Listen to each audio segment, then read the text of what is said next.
اعوذ باللہ من الشیطان الرجیم بسم اللہ الرحمن الرحیم ولا تكونوا كالذين تفرقوا واختلفوا من بعد ما جاءهم البينات وأولئك لهم عذاب عظیم۔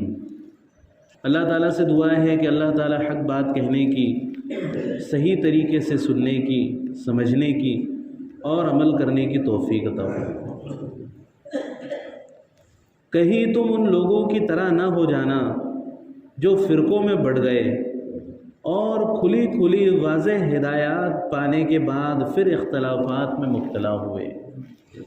کہیں تم ان لوگوں کی طرح نہ ہو جانا جو فرقوں میں بڑھ گئے اور کھلی کھلی واضح ہدایات پانے کے بعد پھر اختلافات میں مبتلا ہوئے۔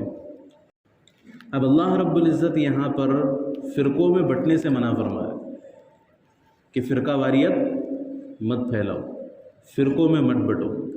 تو سب سے پہلے تو ہمیں فرقوں کا مفہوم سمجھ لینا ہمارے لیے ضروری کہ فرقے کہتے کسے ہے نا، ورنہ ہم کیا کریں گے، ہر ایک کے اوپر فرقے کا لیبل لگا دیں گے اور ہر ایک کو گمراہ قرار دینے کی کوشش کریں گے۔ تو اس لیے فرقے کے مفہوم کو سمجھ لینا ضروری ہے۔ فرقے کا مطلب یہ ہے کہ بنیادی عقیدے میں اختلاف، جیسے شیعہ۔ اب شیعہ لوگوں کے ایسے ایسے عقائد ہیں کہ جو کفر سے کم جن کو نہیں کہا جا سکتا۔ اب ان کا ایک عقیدہ ہے شیعوں کا کہ قرآن مجید کے 40 پارے تھے، 30 پارے ہمارے پاس موجود ہیں اور 10 پارے امام مہدی لے کر آئیں گے، ہے نا۔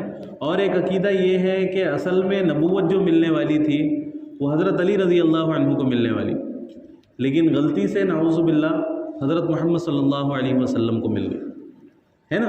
تو یہ ایسے عقائد جو بالکل دین کی شکل و صورت بگاڑ دے، بنیادی چیزوں میں فرق پیدا کر دے، یا پھر دین کی کسی چیز کا انکار کر دینا۔ اب کوئی شخص اگر قرآن کے ایک حرف کا بھی انکار کر دے تو وہ پھر سیدھا اس کو کافر کہا جائے گا، اس کی ذرہ برابر بھی رعایت نہیں ہوں گی۔ کوئی شخص اگر کسی فریضے کا انکار کر دے، نماز کا انکار کر دے، روزے کا انکار کر دے، قربانی کا انکار کر دے، ان چیزوں کا انکار کر دے تو اسے کافر کہا جائے گا، پھر ذرہ برابر بھی اس کی رعایت نہیں ہوں گی۔ کوئی شخص اگر مذاق اڑائے کسی اللہ کے حکم کا، کوئی اگر طلاق کا مذاق اڑا رہا ہے مسلمان ہونے کے باوجود، تو پھر اسے مسلمان نہیں کہا جائے گا۔ اب جیسے وسیم رضوی، اس نے قرآن کی 26 آیتوں پر اعتراض کیا کہ 26 آیتیں قرآن کی ایسی ہے کہ ان آیتوں کو نکال دینا چاہیے، اور پھر بعد میں اس نے ہندو دھرم بھی قبول کر لی، تو اسے ہندو مذہب قبول کرنے کی ضرورت ہی نہیں تھی، کیونکہ جیسے ہی اس نے قرآن کے اوپر حرف اٹھایا تو وہ تو اسلام سے خارج ہو گئے، اسلام میں وہ باقی رہا ہی نہیں، ہے نا۔ رہ ہی نہیں سکتا کوئی ایسا شخص جو قرآن پر حرف اٹھائے یا کسی بھی دین کی ضروری چیز کے اوپر حرف اٹھائے، رہ ہی نہیں سکتا اسلام میں۔ تو فرقوں سے مراد یہ لوگ ہیں، ہے نا، جن کے بڑے بڑے اختلافات جن کے ساتھ ہیں، تو یہ لوگ مراد ہے فرقوں سے۔ تو اللہ کے نبی صلی اللہ علیہ وسلم کی جو حدیث ہے کہ میری امت میں 72 سے زیادہ فرقے ہوں گے اور صرف ایک فرقہ جنت میں جائے گا، تو اس حدیث کا مطلب یہ ہے، اس حدیث کا مطلب کیا ہے، یہ ہے۔ اور باقی جتنے بھی ہمیں اختلافات نظر آتے ہیں چھوٹے چھوٹے فروعی اختلافات، تو یہ مسالک ہے۔ فروعی اختلافات یہ کیا ہے، مسالک۔ جیسے کسی کا کہنا ہے کہ رفع یدین کرو، کسی کا کہنا ہے رفع یدین مت کرو، کسی کا کہنا ہے کہ جب قیام میں کھڑے رہو تو دونوں قدموں کے درمیان 4 انگل کا فاصلہ رکھو، کسی کا کہنا ہے کہ پیر پھیلا کر کھڑے رہو، زیادہ فاصلہ رکھو۔ تو یہ جو فروعی مسائل ہے، ان کے اندر جو اختلافات ہیں، تو ان کو کیا کہا جاتا ہے، مسلک۔ اب جیسے چاروں فقہ، امام ابو حنیفہ رحمۃ اللہ علیہ، امام شافعی رحمۃ اللہ علیہ، امام مالک رحمۃ اللہ علیہ، امام احمد بن حنبل رحمۃ اللہ علیہ، تو ان چاروں فقہوں میں سے کسی کو بھی غلط نہیں کہا جا سکتا، یہ چاروں کے چاروں برحق۔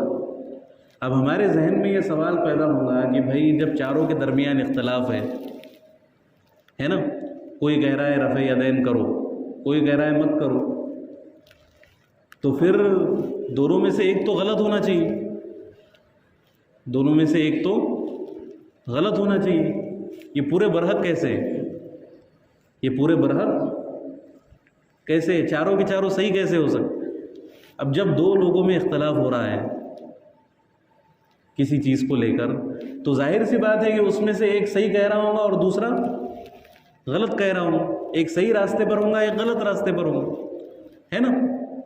سیدھی سیدھی بات ہے۔ تو یہ فقہوں کے اندر ایسا کیوں ہے کہ چاروں برحق ہے؟ تو اس کا جواب یہ ہے کہ دونوں کے پاس بھی دلائل موجود ہیں قرآن و حدیث کی روشنی میں، ہے نا؟ اگر کوئی امام شافعی رحمۃ اللہ علیہ کوئی مسئلہ بیان کر رہے تو ان کے پاس بھی دلیل موجود ہے، قرآن کی آیتیں ہیں، احادیث ہیں۔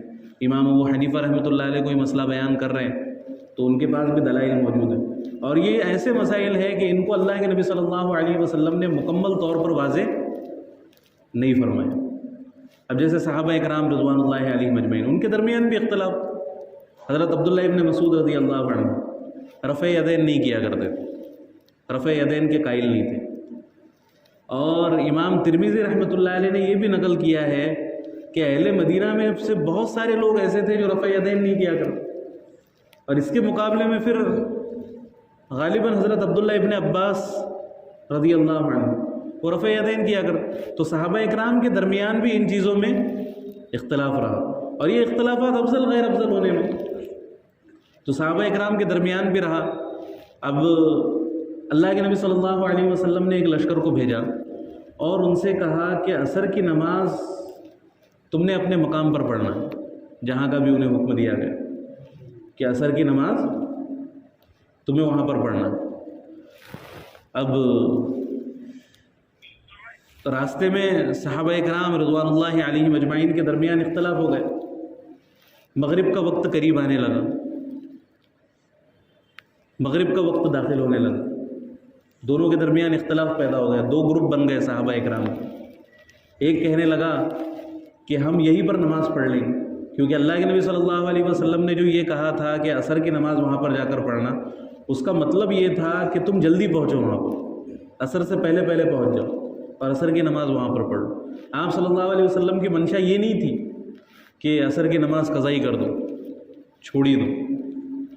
اور دوسرا گروہ جو تھا وہ یہ کہنے لگا کہ جب اللہ کے نبی صلی اللہ علیہ وسلم نے صاف صاف طور پر فرما دیا کہ عصر کی نماز وہاں پر جا کر پڑھو، تو اب چاہے نماز قضائی کیوں نہ ہو جائے لیکن ہم وہیں پر جا کر پڑھیں گے۔ ہم کہاں جا کر پڑھیں گے؟ وہیں پر جا کر پڑھیں گے۔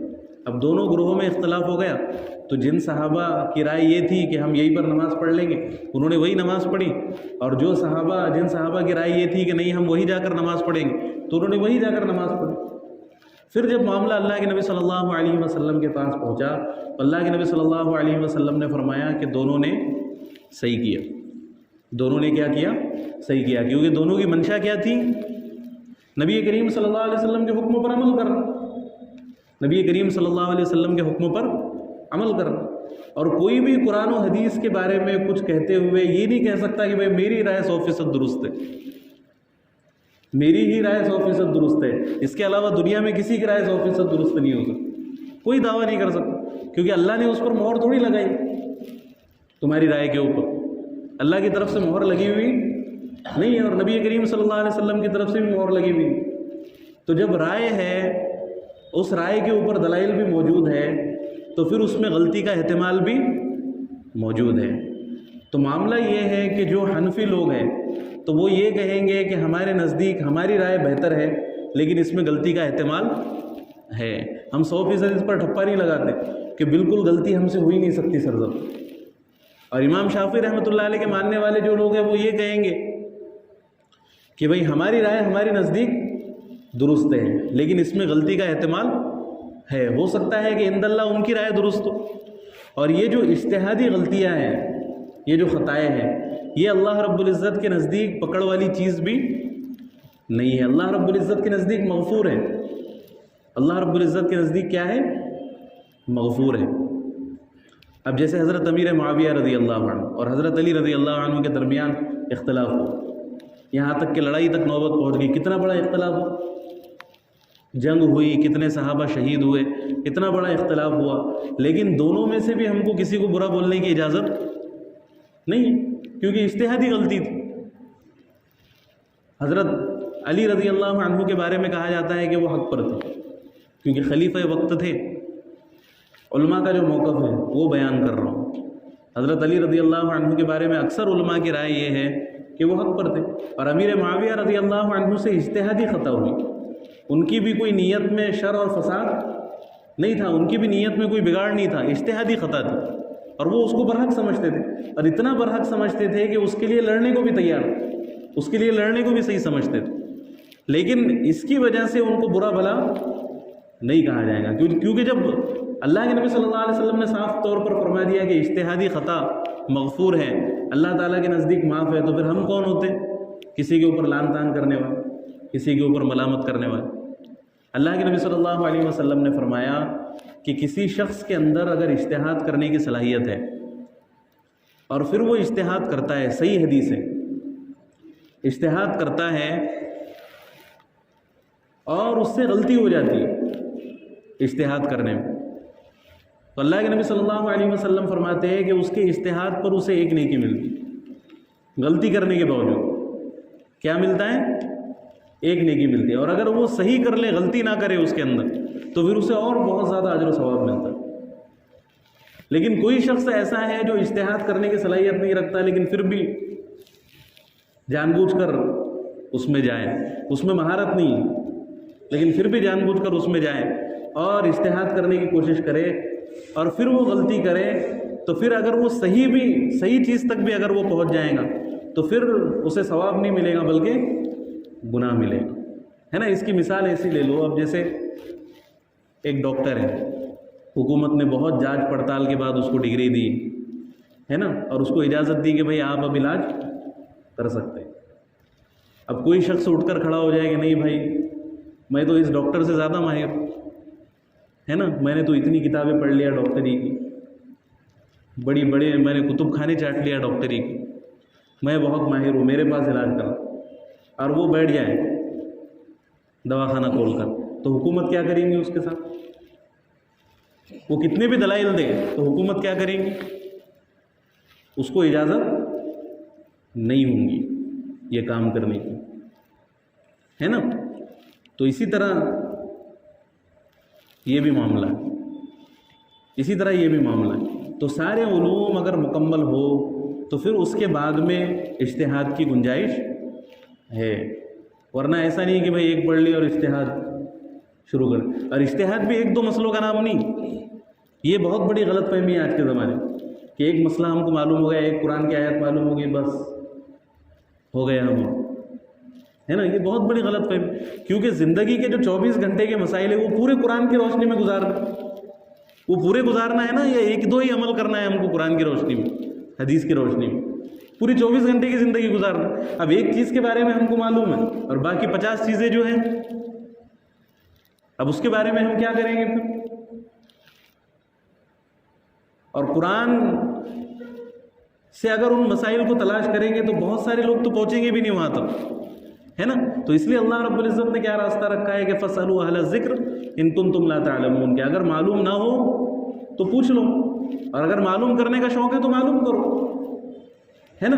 کھلی اجازت ہے, معلوم کرو, سیکھو, علم حاصل کرو, ساری چیزوں میں پختگی پیدا کرو, اس کے بعد میں پھر ساری چیزیں تمہارے اختیار میں, ساری چیزیں. لیکن جب معلومات نہیں ہے تو پھر یہ دعوے کرنے کی ضرورت نہیں ہے. نیم حکیم خطرہ جان نہیں بننا چاہیے انسان کو, ہے نا. جیسے ایک حکیم تھا, اب وہ ایک قبرستان کے پاس سے گزرتا تو ہمیشہ چہرہ چھپا کے گزرتا قبرستان کے پاس. تو اب ایک شخص اس کو ہمیشہ دیکھتا روزانہ, تو وہ اس سے کہتا کہ بھائی تم جب بھی قبرستان کے پاس سے گزرتے ہو تو چہرہ چھپا کے کیوں گزرتے؟ تو حکیم کہنے لگا کہ یہ سارے میرے ہی پہنچائے ہوئے, یہ سارے کس کے پہنچائے ہوئے؟ میرے ہی پہنچائے ہوئے, ہے نا. تو نیم حکیم خطرہ جان ایسے ہوتے ہیں نا دنیا کے معاملے میں. وہ ایسا اب کوئی آدھی ادھوری انجینئرنگ پڑھ کر آیا اور دعوے کرنا شروع کر دیا کہ بھائی میں انجینئر, میرے ٹکر کا تو کوئی انجینئر ہی نہیں ہے شہر میں, ہے نا, میرے ہاتھ میں دے دو تمہاری عمارت. اب اس کے ہاتھ میں کانٹریکٹ دے دیا جائے تو کیا کریں گے؟ پوری فیملی کو زمین میں دھسا دیں گے، ہے نا، پوری عمارت خراب کر دیں گے۔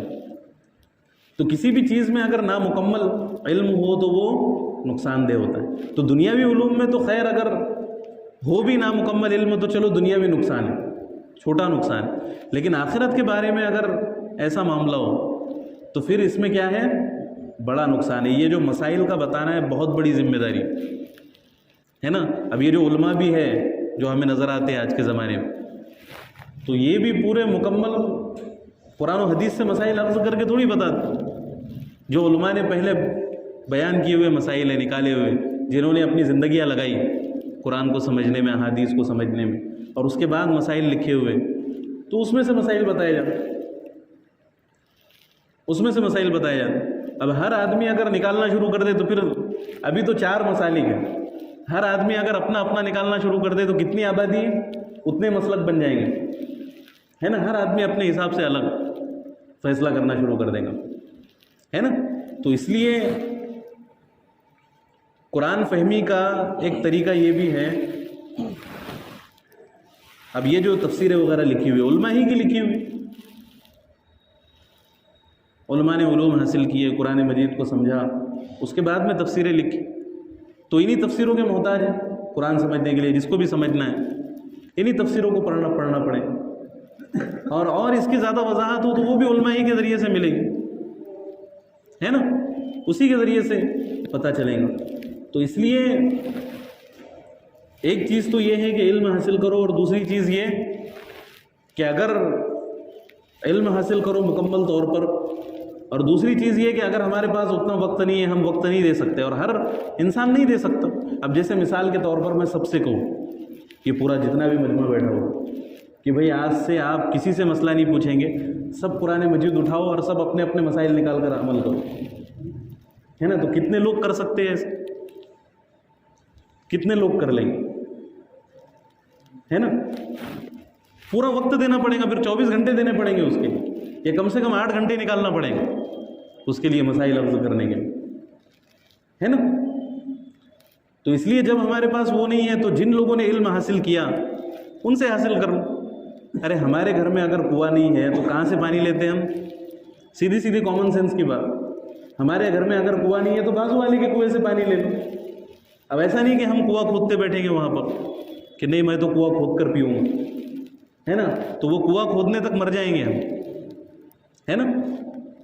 تو سیکھتے بھی رہیں اور پوچھ کر عمل بھی کرتے رہے، یہ اصل چیز ہے۔ اللہ نے خود اس کی اجازت دی، بلکہ ضرورت ہے اس کی۔ اللہ خود فرما رہے کہ فَاسْأَلُوا أَهْلَ الذِّكْرِ إِن كُنتُمْ لَا تَعْلَمُونَ۔ اس کا کیا مطلب ہے پھر جو قرآن میں کہا گیا کہ تم اہل علم سے پوچھو اگر تم نہیں جانتے، تو اس کا کیا مطلب ہے؟ کیوں اللہ تعالیٰ فرما رہے؟ کیونکہ معلوم ہے کہ بندے کمزور ہیں، ہر انسان کے اندر ہر چیز کرنے کی صلاحیت نہیں ہوتی ہے، ہر انسان کے پاس ہر چیز کے کرنے کا وقت نہیں ہوتا۔ اور پھر علماء کے مخصوص ہونے کی وجہ کیا ہے؟ پھر تو سبھی کو اللہ نے عالم قرار دے دینا چاہیے تھا، جیسے اللہ تعالیٰ قرآن مجید کے اندر فرما رہے کہ انما یخشى اللہ من عباده العلماء، کہ اللہ سے تو علماء ہی ڈرتے ہیں، ہے نا۔ اصل حقیقی معنوں میں جو ڈرنے والے بندے اللہ کے وہ علماء ہیں۔ تو پھر علماء کی کیا فضیلت ہے؟ علماء کو کیوں مخصوص طور پر اللہ رب العزت نے یہاں پر ذکر فرمایا؟ پھر نبی صلی اللہ علیہ وسلم، تو اس کا مطلب یہ ہے کہ کچھ لوگ ایسے ہوں گے جن کے پاس علم ہوگا، اور کچھ لوگ ایسے ہوں گے کہ جن کے پاس علم کی کمی ہوں گی۔ ہر زمانے میں یہ ہوں، اسی لیے تو ان کی فضیلت ہے۔ اگر سبھی کے پاس علم ہے تو علماء کو خصوصیت کے ساتھ ذکر کرنے کی وجہ کیا ہے؟ کیوں ذکر کیا گیا پھر سب علماء کو؟ اللہ کے نبی صلی اللہ علیہ وسلم نے کتنی فضیلت بیان فرمائی کہ فضل العالم علی العابد کفضلی علی ادناکم، کہ ایک عالم کی فضیلت ایک عابد پر ایسی ہے جیسے میری فضیلت تم میں سے ایک ادنا شخص پر، جیسے میری فضیلت تم میں سے ایک ادنا شخص پر، ایک عالم کی فضیلت عابد پر ایسی، کتنی بڑی فضیلت ہے۔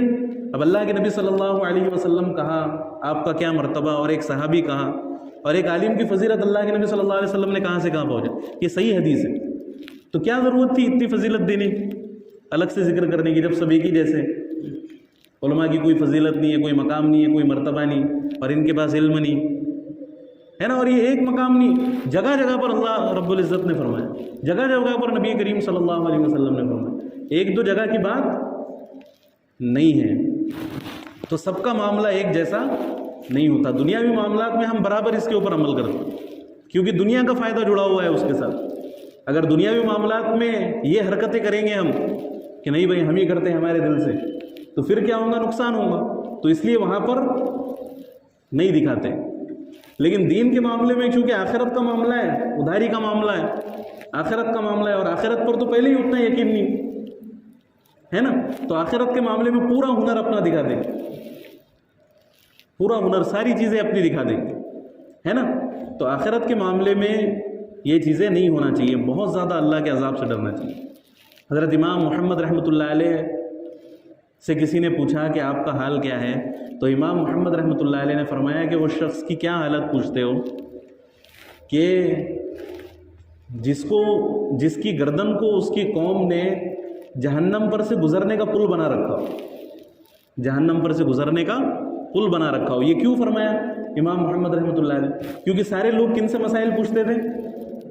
امام محمد رحمۃ اللہ علیہ. اب یہ امام محمد رحمۃ اللہ علیہ رسپانسبلٹی کے ساتھ ایک ذمہ داری لے کر جواب دے رہے ہیں، اور باقی لوگ کیا ہیں؟ آزاد ہیں. اب اللہ تعالیٰ ان سے پوچھیں گے کہ بھائی تم نے یہ عمل کیوں کیا، تو یہ کیا کہیں گے کہ امام محمد رحمۃ اللہ علیہ نے ہمیں بتایا اس کے متعلق. اب آگے کی جوابداری کس کی ہوگی؟ امام محمد رحمۃ اللہ علیہ. ان سے اللہ پوچھیں گے کہ بھئی آپ نے یہ مسئلہ کس بنیاد پر بنایا. تو ذمہ داری ہے کہ صحیح طریقے سے مسئلہ بتایا جائے، اور بہت ڈر کے ساتھ اور بہت تقوی کے ساتھ، پرہیزگاری کے ساتھ مسئلہ بتایا جائے. یہ کوئی معمولی ذمہ داری نہیں ہے، اتنی آسان چیز نہیں ہے کہ کوئی بھی اٹھ کر کچھ بھی کہہ دے، کوئی بھی اٹھ کر کچھ بھی کہہ دے، اتنی آسان چیز نہیں ہے. تو اس لیے سوچ سمجھ کر یہ چیزیں کرنا چاہیے.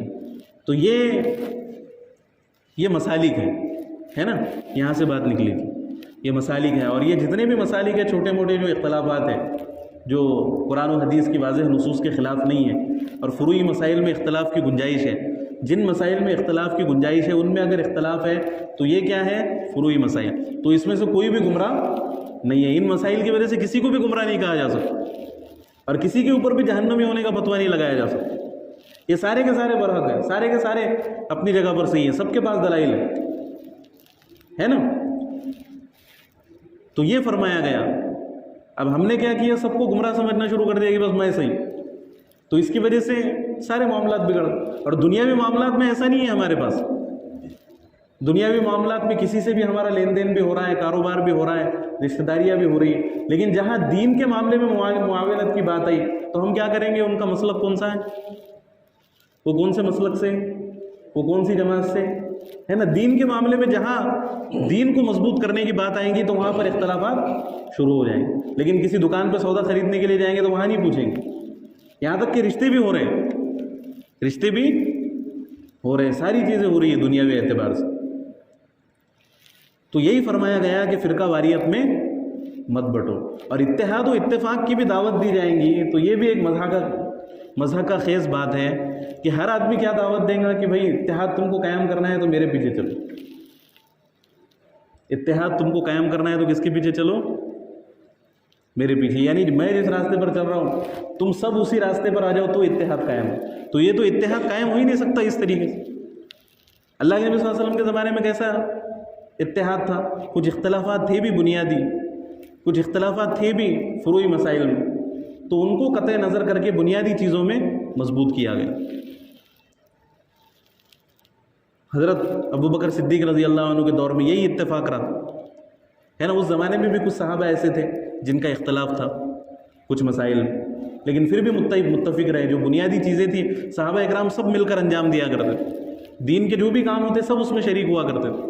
اس میں یہ نہیں دیکھتے کہ بھئی آپ کا تو فلاں مسئلے میں اختلاف تو آپ ہمارے ساتھ مت آؤ، ہے نا. حضرت عمر کے دور میں بھی یہی اتفاق رہا، حضرت عثمان غنی کے دور میں بھی یہی اتفاق رہا، اور ابھی تک جتنی بھی صدیاں گزری ہیں ان تمام صدیوں میں اسی طریقے کا اتفاق رہا. اگر ہم سوچیں کہ سارے لوگ میری سوچ کے مطابق ڈھل جائیں تو قیامت تک ایسا اتحاد قائم نہیں ہو سکتا. مفتی رفیع عثمانی رحمۃ اللہ علیہ نے یہ بات لکھی ہے اپنی کتاب میں. انہوں نے کہا کہ اختلاف صرف دو صورتوں میں نہیں ہو سکتا. اختلاف صرف دو صورتوں میں نہیں ہو سکتا. تو ایک صورت انہوں نے ذکر کی کہ سارے کے سارے بیوقوف ہوں. تو اگر بیوقوف ہے تو اختلاف تو ہوگا ہی نہیں پھر، کیونکہ دماغ ہی نہیں ہے چلانے کی، تو پھر اختلاف کی گنجائش نہیں ہے. اور یا پھر وہی سے منسوس چیز ہو ایک مضبوط چیز، تو پھر اس میں اختلاف کی گنجائش نہیں ہے. ورنہ تو پھر اختلاف کی گنجائش ہے، کچھ نہ کچھ چیزیں تو آئیں گی ذہن میں، ہے نا. تو اس لیے ان اختلافات پر زیادہ توجہ دینے کی ضرورت نہیں ہے. ان اختلافات پر زیادہ توجہ دینے کی ضرورت نہیں ہے. جب اس طریقے پر چلیں گے، جب اس نہج پر چلیں گے، ایک دوسرے کا بغض حسد دلوں سے نکالیں گے اور سب کے لیے ایک کھلا ذہن ہمارا ہوگا، تو تب اتحاد و اتفاق قائم ہو سکتا ہے، ورنہ کسی بھی صورت میں نہیں ہو سکتا.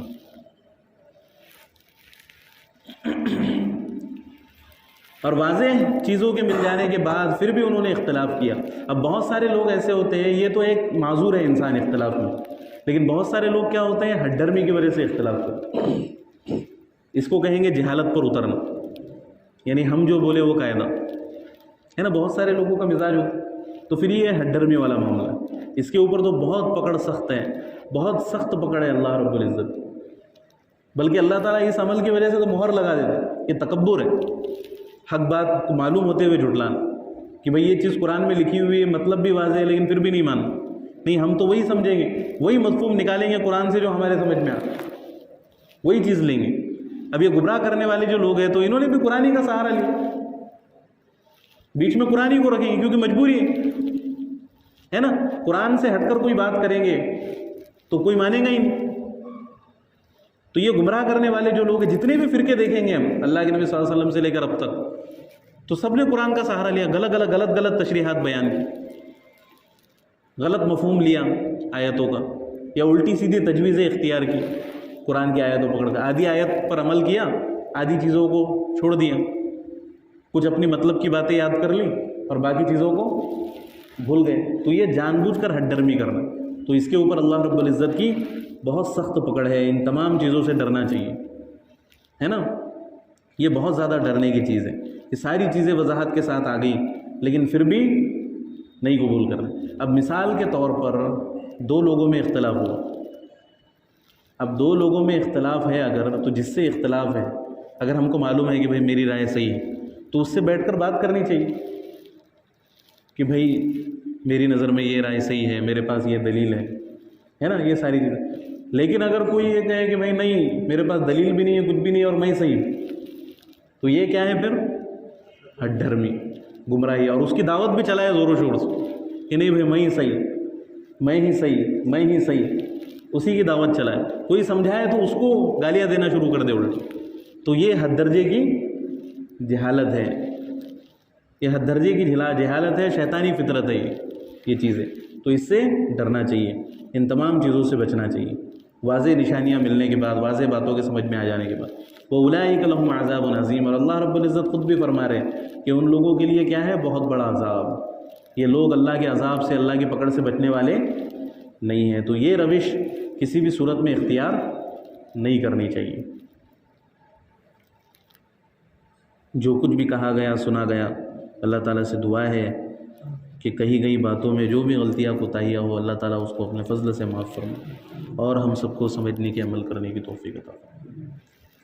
سبحان اللہ وبحمدہ، سبحانک اللہم وبحمدک، ونشہد ان لا الہ الا انت، نستغفرک ونتوب الیک. سبحان ربک رب العزۃ عما یصفون، وسلام علی المرسلین، والحمد للہ.